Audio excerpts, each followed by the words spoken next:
6 with Republican Arkansas Senator Tom Cotton, chairman of the Select Intelligence Committee. So your thoughts on this lewd and licentious chat room that was going on among intelligence officials, more than 100 of them getting fired?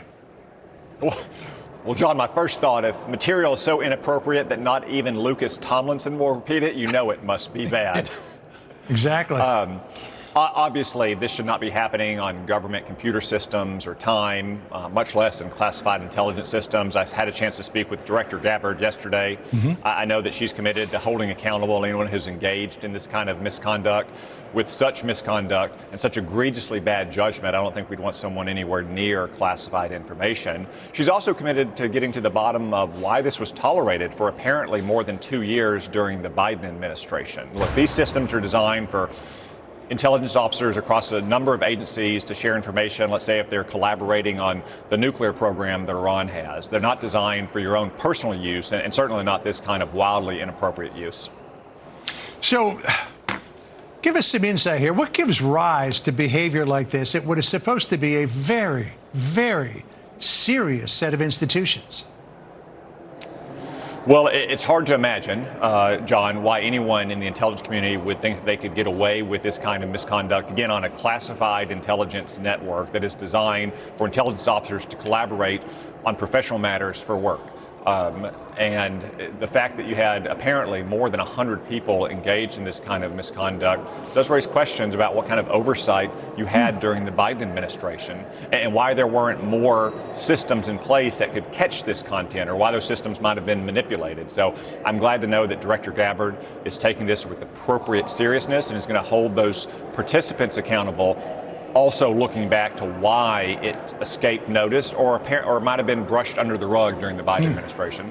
All right. I want to, at the same time, go farther afield and then closer to home for you over the issue of China.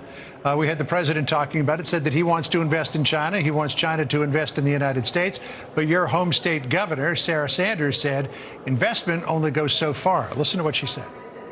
Arkansas was the first state in the nation to kick a communist Chinese company off of our farmland and out of our state. And we will expand that law with the Communist China Defense Act, divesting state resources from communist China and banning our adversaries from buying land around things like our military bases and electric substations. So how do you reconcile those two things? The president saying he wants more Chinese investment in the United States, and then your governor saying, do not buy on our farmland?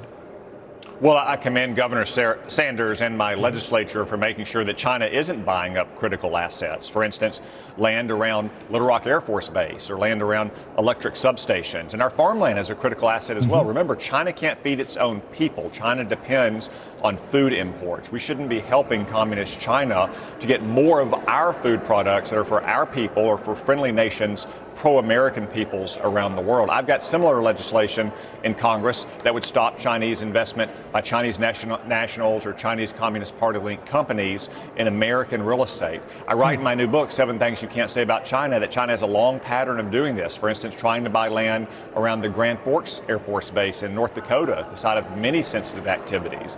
There's a pattern of Chinese communists trying to get real estate close to very sensitive land, just like they floated a spy balloon across America 2 years ago. I know another issue that's very close to your heart is Afghanistan, because you served over there, and the fact that nobody was held accountable for the disastrous withdrawal from Afghanistan during the Biden administration. But according to what the Defense Secretary Pete Hegseth said at this morning's cabinet meeting, there may yet be some accountability. Listen to what he said here. Afghanistan and the botched withdrawal, have all the generals or command staff that were involved with the withdrawal been fired or relieved of duty? Well, that's a great idea. I'm not going to tell this man what to do, but I will say that if I had his place, I'd fire every single one of them, Pete. That's a very good question. Well, it's a question we've thought a lot about. We're doing a complete review of every single aspect of what happened with the botched withdrawal of Afghanistan, and plan to have full accountability.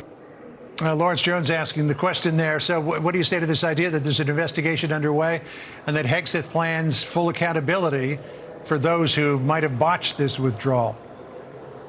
Well, I think that kind of after-action review is appropriate, John. It never really happened in the Biden administration. You also had a Democratic Congress at the time that had no interest in exposing exactly what happened in Afghanistan. We owe it to every American trooper who served in Afghanistan, and especially those who were wounded or the family members who lost someone in Afghanistan, to include the families of the Abbey Gate victims. We also have to be worried about the threat that continues from Afghanistan, because with Joe Biden's disastrous withdrawal, they have allowed terrorism to return to Afghanistan, the land from which the 9/11 attacks were plotted. So I commend Secretary Hegseth. I also think Secretary Rubio is probably going to do a look back as well, because the State Department is the lead agency for any kind of non-combatant evacuation, and they obviously planned very poorly in the lead up to the collapse of Afghanistan. All right. Well, we'll look forward to what that investigation may bring. Senator, good to talk to you. Thanks so much for joining us. Appreciate it. Thank you, John.